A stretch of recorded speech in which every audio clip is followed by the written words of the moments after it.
Hi guys, this is Manish from snapshot. और आज हम लोग इस पर्टिकुलर वीडियो में सीखेंगे कि कैसे हम लोग पॉलिनोमियल का फैक्टराइजेशन कर सकते हैं स्प्लिटिंग द मिडिल टर्म का मेथड को यूज़ करके। लेकिन डिस्कस करने से पहले मेरा आपसे क्वेश्चन है जिसको आपको बताना है कमेंट सेक्शन में। देखिए क्वेश्चन ये है 6x² + 9x + 3, इसको फैक्टराइज करना है। अगर आप फैक्टराइज कर सकते हैं तो मुझे तुरंत कमेंट सेक्शन में बताइए, और अगर आपको नहीं पता है तो वेट कीजिए, वीडियो के एंड में मैं इसका जवाब दे दूंगा। तो चलिए गाइस, हम सीखते हैं कि कैसे स्प्लिटिंग द मिडिल टर्म को यूज़ करके हम लोग क्वेश्चन पे कैसे यूज करेंगे वो सब सीखते हैं, और इस मेथड को यूज कैसे करना है, कहाँ कहाँ ये एप्लीकेबल होगा, इन सब चीज़ों को जानते हैं। देखिए बच्चों, स्प्लिटिंग द मिडिल टर्म जो है वो आपका ट्राइनोमियल्स पर ही एप्लीकेबल है, ठीक है। जो हम लोग method of splitting the middle term, splitting the middle term, ठीक है गाइस। मैं यहाँ पे ये बताने की कोशिश कर रहा हूँ कि जो स्प्लिटिंग द मिडिल टर्म है ये केवल और केवल ट्राइनोमियल्स पर ही आपका एप्लीकेबल है। क्यों ऐसा? इसलिए क्योंकि गाइस मिडिल टर्म हम लोग यहाँ पे स्प्लिट करेंगे, किसको स्प्लिट करेंगे? मिडिल टर्म को। अब आप मुझे बताइए, अगर ये एक बाइनोमियल है तो क्या इस पर हम splitting the middle term use कर सकते हैं? आप बोलेंगे नहीं। क्यों? क्योंकि इस पर मिडिल टर्म है ही नहीं, तो स्प्लिट किसको करेंगे, है ना। तो याद रखिएगा, जो स्प्लिटिंग द मिडिल टर्म है ये आपका सिर्फ और सिर्फ ट्राइनोमियल पे ही एप्लीकेबल होगा, क्योंकि इसमें आप देख सकते हैं कि यहाँ पर आपका मिडिल टर्म ये वाला है, इसमें मिडिल टर्म है, ठीक है। इसी को हम लोग स्प्लिट करेंगे। तो याद रखिएगा, ये सिर्फ और सिर्फ ट्राइनोमियल्स पर ही एप्लीकेबल है, ठीक है गाइस। तो चलिए अब हम क्वेश्चंस को लेते हैं, और क्वेश्चंस को लेने के बाद हम उनको उसको सॉल्व करते हैं। कैसे करते हैं देखते हैं, ठीक है ना। तो गाइस मैं पहला क्वेश्चन लेता हूँ। आप लोग देख सकते हैं कि मैंने यहाँ पे क्वेश्चन लिखा है 12x² + 13x + 3।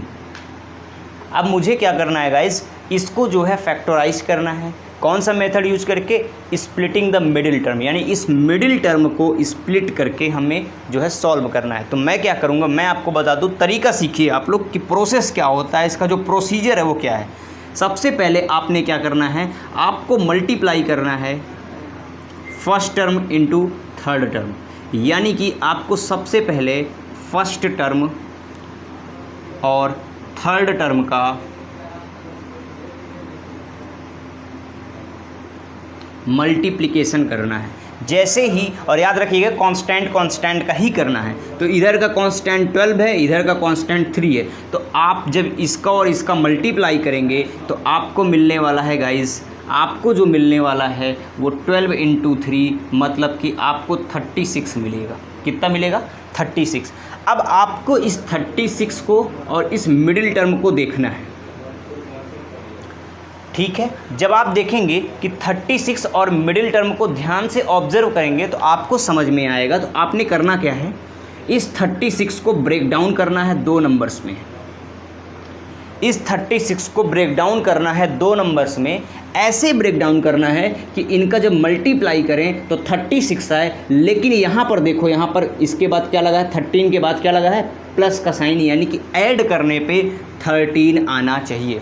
मेरी बात आप समझ रहे हैं? आपने क्या करना है, सबसे पहले इसका और इसका मल्टीप्लाई करना है। जैसे इसका मल्टीप्लाई करेंगे आपको 36 मिल जाएगा। यहाँ तक समझ में आ गया?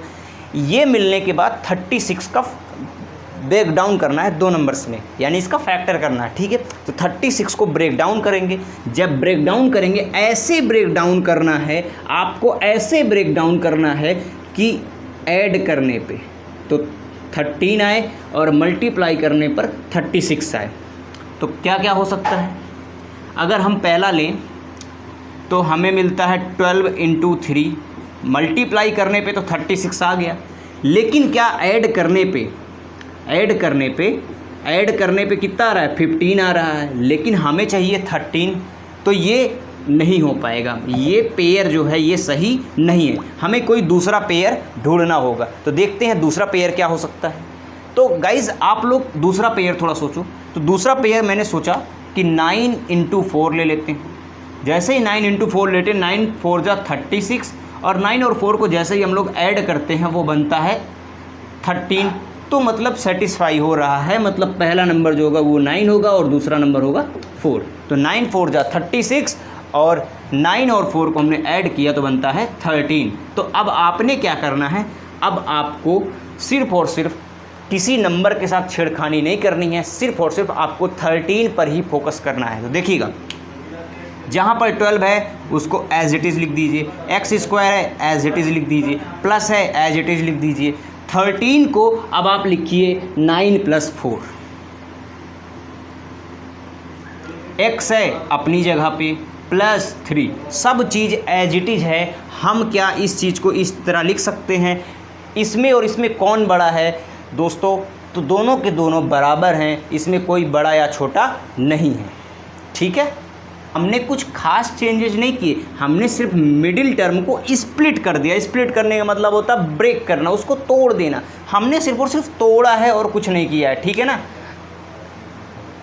ठीक है, हमने कुछ किया ही नहीं है, हमने सिर्फ और सिर्फ तोड़ा है, उसको ब्रेक किया है। ठीक है ना, तो 12x² + 9 + 4x + 3। अब आपको क्या करना है, इस x का मल्टीप्लाई अंदर कर देना है। तो हमारा मिलेगा 12x² + 9x + 4x + 3। अब आपको क्या करना है, 2 पेयर इधर लेना है और 2 पेयर इधर लेना है। ठीक है, मेरी बात समझ रहे हैं? जैसा जैसा कहता जाऊँ वैसा वैसा करते जाओ। 2-4 क्वेश्चंस आप लोग करेंगे, प्रैक्टिस करेंगे, सब समझ में आ जाएगा। अब इसमें से आपको 12 और 9 का हाईएस्ट कॉमन फैक्टर मतलब जो दोनों में हाईएस्ट है उनको आपको कॉमन लेना है। तो बताओ कौन सा होगा? 3 कौन सा ले लें? 3 कॉमन हो जाएगा, बिल्कुल कॉमन हो जाएगा। तो 3 कॉमन ले लिया, इसमें 1 पीस x है, इसमें 2 पीस x है। ये चीज़ें मैंने आपको पिछली वीडियो में बता के रखी है।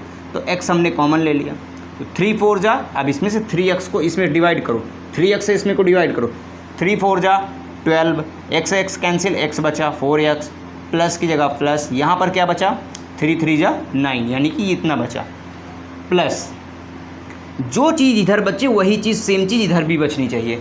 ठीक है, अब यहाँ पे हम लोग ग्रुपिंग वाला मेथड लगा रहे हैं। ठीक है, हमने ग्रुप बना लिया 2-2 का, अब हम जो है इसमें से कॉमन ले रहे हैं। तो जो चीज़ इधर वही चीज़ इधर बचना चाहिए। तो मैं इसमें से किस चीज़ को डिवाइड करूँ कि यही चीज़ आ जाए? तो 1 से डिवाइड कर देंगे तो यही चीज़ आ जाएगा, तो 1 से डिवाइड करेंगे तो यही चीज़ आ जाएगा। ठीक है, तो 1 इनमें कॉमन है। ठीक है भाई, कॉमन करने का मतलब क्या होता है? ऐसी नंबर जो इसको भी डिवाइड कर दे, इसको भी डिवाइड कर दे। तो इन दोनों में ऐसी कौन सी नंबर है जो दोनों को डिवाइड कर सकती है? तो आप बोलेंगे 1 एक ऐसा नंबर है जो इसको भी डिवाइड कर सकता है, इसको भी डिवाइड कर सकता है। ठीक है, तो चलो हमने 1 कॉमन ले लिया। अब क्या होगा, अंदर क्या बचेगा? जब 1 से डिवाइड करोगे तो यही तो आएगा। चलो अब इस टर्म में और इस टर्म में देखो कॉमन क्या है, 4x + 3 4x + 3। तो 4x + 3 हमने कॉमन फिर ले लिया, 4x + 3 गया तो बचा क्या 3x, फिर प्लस और फिर 1। तो ये आपका फैक्टराइजेशन हो गया। तो this is how you will factorise this type of question by using the method of splitting the middle term. ठीक है गाइस, तो ऐसे ही आपको करना है। तो चलिए गाइस, अब हम लोग दूसरे टाइप का क्वेश्चन भी कर लेते हैं। हमें हर टाइप के क्वेश्चन कवर करना है। देखो दूसरा क्वेश्चन क्या है, 7x² + 4x - 3। तो अब गाइस मुझे क्या करना है, फर्स्ट टर्म और थर्ड टर्म का मल्टीप्लाई करना है कांस्टेंट का। तो इधर है कितना 7 और इधर कितना 3। तो 7 और 3 का मैं मल्टीप्लाई करूँगा तो मुझे कितना मिलने वाला है? आप बोलेंगे सर 23 मिलेगा आपको, 21 कितना मिलेगा 21। तो अब आपको क्या करना है, इस 21 को ब्रेक डाउन करना है 2 नंबर्स में आपको ब्रेक डाउन करना है। और ऐसे ब्रेक डाउन करना है गाइस कि आपका जो मल्टीप्लाई करने पे तो 21 ही आना चाहिए, लेकिन यहाँ पर देखो माइनस का साइन है, इसका मतलब सब्ट्रैक्ट करने पे 4 आना चाहिए। सब्ट्रैक्ट करने पे कितना आना चाहिए? 4 आना चाहिए। तो हमने 21 को फैक्टराइज किया तो हमें मिला 7 × 3, 7 3 = 21। तो जब हमने इनको मल्टीप्लाई किया तो हमारा तो 21 आ रहा है। और जब हम इनको सब्ट्रैक्ट करते हैं है ना, सब्ट्रैक्ट करेंगे। यहाँ पे माइनस, इस साइन का बहुत ध्यान दिया करो। यहाँ पर अगर प्लस है तो ऐड करने पर आना चाहिए, यहाँ पर अगर माइनस है तो सब्ट्रैक्ट करने पर आना चाहिए। तो यहाँ पर क्या है बच्चों, यहाँ पर है माइनस, तो इसका मतलब ये है कि हमें सब्ट्रैक्ट करने पर 4 आना चाहिए। तो हम देख लेते हैं 7 - 3 दैट इज इक्वल टू 4, यानी कि ये सेटिस्फाई हो रहा है। तो हम लोग क्या कर सकते हैं, 7 और 3 इसको ब्रेक डाउन कर सकते हैं। ठीक है, अब देखो हम लोग क्वेश्चंस को सॉल्व करते हैं। तो गाइज़ अब आपको करना कुछ नहीं है, अब आपको जो आपका मिडिल टर्म है इस पर फोकस करना है। हम किसी भी टर्म के साथ छेड़खानी नहीं करेंगे, हम सिर्फ और सिर्फ आपके मिडिल टर्म का क्या करेंगे, जो ये मिडिल टर्म है ना 4, इसका हम लोग क्या करने वाले हैं, स्प्लिट करेंगे। ठीक है, तो चलो 7x² उसी को उसी तरह मैंने एज इट इज़ लिख दिया, प्लस की जगह प्लस लिख दिया, 4 की जगह अब आप लोग लिखोगे 7 - 3।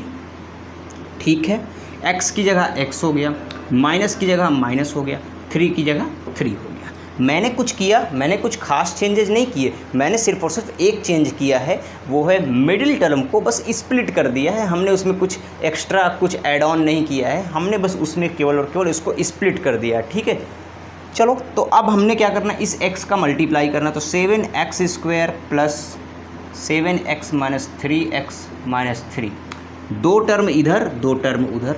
ठीक है, हमने कुछ नहीं किया, x का मल्टीप्लाई किया, 7x और -3x और -3 एज इट इज़।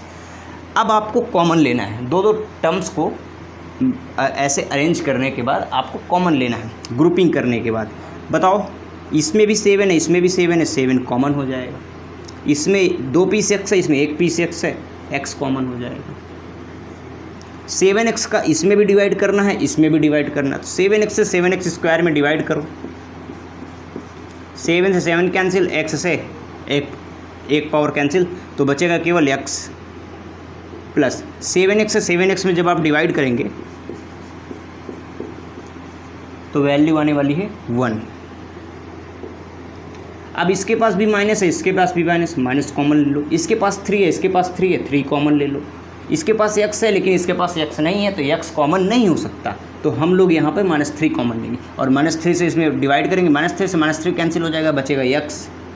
-3 से -3 को जब डिवाइड करेंगे तो माइनस से माइनस कैंसिल, 3 से 3 कैंसिल, बचेगा 1, यानी -3/-3 कैंसिल हो गया, आंसर आया +1। जो चीज़ इस देखो, जो चीज़ इधर बचे वही चीज़ इधर बचे। अगर ऐसा हो रहा है तब तो आप सही कर रहे हैं, ठीक है, गलत नहीं कर रहे हैं, आप सही जा रहे हैं। अब आपको क्या करना है, इस टर्म में देखो x+1 है, इस टर्म में भी x+1 है, तो दोनों टर्म में से x+1 को कॉमन ले लो। ठीक है, अच्छा, तो x+1 इधर से ले लिया तो बचा कितना, 7x बचा। इसमें से भी x+1 ले लिया तो बचा कितना, -3 बचा। तो हो गया।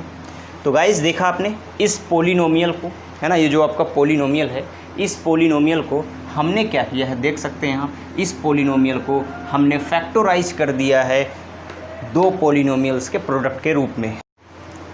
और गाइस फैक्टराइजेशन कहते ही किसे हैं, इसी को तो कहते हैं कि जब आप किसी पोलिनोमियल को एक्सप्रेस कर देते हो प्रोडक्ट ऑफ पोलिनोमियल्स के फॉर्म पे। ठीक है ना।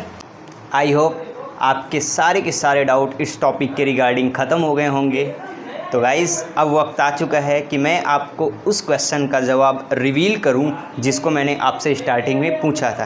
तो गाइज़ मैंने जो क्वेश्चन पूछा था वो ये था 6x² प्लस 9x प्लस 3। तो मैंने आपसे पूछा था 6x² प्लस 9x प्लस 3, तो इसका आपको फैक्टराइज करना था। तो गाइज़ हमने क्या करना है, इसको यूज करेंगे हम लोग, स्प्लिटिंग द मिडिल टर्म वाला मेथड को यूज़ करेंगे।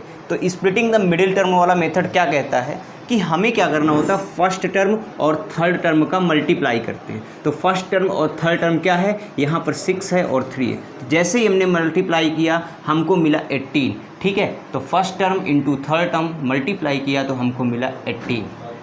और गाइज़ हमें अब क्या करना होता है, इस 18 को ब्रेक डाउन करना होता है ऐसे 2 नंबर्स में, इस 18 को ब्रेक डाउन करना होता है ऐसे 2 नंबर्स में कि मल्टीप्लाई करने पर तो 18 आए, लेकिन यहाँ पर गाइस क्या है, प्लस है, प्लस है। ठीक है, तो प्लस है तो उनको ऐड करने पर 9 आना चाहिए। तो हम लोग क्या करेंगे, देखो अगर हम देखें तो 9 2 जा 18 होता है, बिल्कुल होता है, यानी मल्टीप्लाई करने पे 18 आ गया। लेकिन क्या ऐड करने पे 9 आ रहा है? नहीं आ रहा है। तो मतलब ये वाला जो पेयर है ये सेटिस्फाई नहीं हो रहा है, ये वाला पेयर काम नहीं कर रहा है, ठीक है ना। तो हम लोग कुछ दूसरा पेयर, कुछ दूसरा इसके जो फैक्टर्स हैं कुछ दूसरे तरीके से करेंगे, ठीक है। तो दूसरा अगर हम लोग देखें तो गाइस दूसरा होता है 6 × 3, 6 3 जा 18 होता है। और अगर हम 6 और 3 को ऐड करें तो हमारा आता है 9, यानी कि ये सेटिस्फाई हो रहा है, ये वाला पेयर जो है ये सेटिस्फाई हो रहा है। तो हमारा पहला जो नंबर होगा वो गाइस होगा 6, दूसरा होगा 3, ठीक है। तो अब हम लोग इसको सॉल्व करेंगे। तो चलिए गाइस हम लोग मिडिल टर्म को स्प्लिट करेंगे। मिडिल टर्म को हम लोग स्प्लिट करेंगे तो हमने क्या करना है, किसी के साथ कोई छेड़खानी नहीं करना, सिर्फ और सिर्फ मिडिल टर्म को हम लोगों को स्प्लिट करना है। तो क्या लिखेंगे, 6x² प्लस 9 की जगह हम लोग लिख देंगे 6 + 3 और x एज इट इज रहेगा और +3। तो हमने देखो कुछ किया, कुछ नहीं किया, हमने जो है मिडिल टर्म को बस स्प्लिट किया है और कुछ नहीं किया। तो अब क्या करेंगे, इसका x का मल्टीप्लाई करेंगे। तो 6x² as it is 6x + 3x + 3। अब हमने दो पेयर बना लेना है। इसमें देखो क्या कॉमन है, कॉमन का मतलब जो ये भी कंटेन करता हो ये भी कंटेन करता हो। तो यहाँ पर 6 एक ऐसा नंबर है जो ये भी कंटेन कर रहा है, ये भी टर्म कंटेन कर रहा है। तो 6 हमने कॉमन ले लिया। x इसके पास भी है, इसके पास भी है, तो x भी हम लोग कॉमन ले सकते हैं, है ना, बाई टेकिंग आउट कॉमन, है ना, कॉमन फैक्टर। तो अब इससे क्या करेंगे, दोनों पे डिवाइड करेंगे। तो 6x² को 6x से अगर हम लोग डिवाइड करेंगे तो 6 से 6 कैंसिल हो जाएगा, x से x कैंसिल हो जाएगा, बचेगा x प्लस 6x से 6x को जब हम लोग डिवाइड करते हैं तो आप मुझे बताओ आंसर कितना आता है। आप बोलोगे 1, 6x से 6x ऐसे ही तो कैंसिल होता है, तो आएगा 1। गाइज इसमें क्या ले सकते हैं, इसमें आप लोग देख सकते हैं प्लस इसके पास भी है, प्लस इसके पास भी है, तो प्लस कॉमन ले लिया हमने। 3 इसके पास भी है, 3 इसके पास भी है, तो 3 कॉमन ले लिया। इसके पास x है लेकिन इसके पास x नहीं है तो हम x कॉमन नहीं ले सकते। तो +3 से इसको डिवाइड करो, +3 से +3 कैंसिल, बचेगा x प्लस +3 से +3 को जब डिवाइड करोगे तो +3/+3 कैंसिल हो जाएगा, आएगा 1। ध्यान देने वाली बात यह है कि फैक्टर करते समय, फैक्टराइज करते समय इस बात को हम लोगों को स्ट्रिक्टली फॉलो करना है कि जो इधर आना चाहिए वही सेम इधर भी आना चाहिए। यहाँ पर x + 1 है तो यहाँ पर भी x + 1 ही आना चाहिए। चलो अब देखो क्या होगा, इस टर्म, ये एक पूरा एक टर्म है, मैंने बोला था जब तक आपको प्लस या माइनस ना मिले तब तक टर्म नहीं होता है। तो यहाँ से यहाँ तक एक टर्म है और यहाँ से यहाँ तक एक टर्म है। इन दोनों टर्म में कॉमन क्या है, जो दोनों के पास है। तो इसके पास x + 1, उसके पास भी x + 1, तो हमने x + 1 को कॉमन कर लिया। तो जब हमने x + 1 इसका ले लिया तो बचा क्या, बचा यहाँ पर 6x बचा, इसका ख़त्म हो गया। अब यहाँ पर हमने जो है x + 1 ले लिया तो इसका क्या बचा, +3 बचा। तो गाइज़ हमने इसका फैक्टराइजेशन कर दिया है। ठीक है गाइज़, तो आज के वीडियो में इतना ही। ठीक है, आई होप आपको ये सब कुछ समझ में आ गया होगा। ठीक है, ऐसी ही इन्फॉर्मेटिव वीडियोस के लिए स्नैप सॉल्व के यूट्यूब चैनल को सब्सक्राइब कीजिए and press the bell icon to get notified. और हाँ, अगर आपको पढ़ाई करते वक्त डाउट आते हैं तो आप गूगल प्ले स्टोर से स्नैप सॉल्व के ऑफिशियल ऐप को डाउनलोड कर सकते हैं। तो चलिए जाइए और जल्दी से डाउनलोड कीजिए। Thanks for watching, have a great day.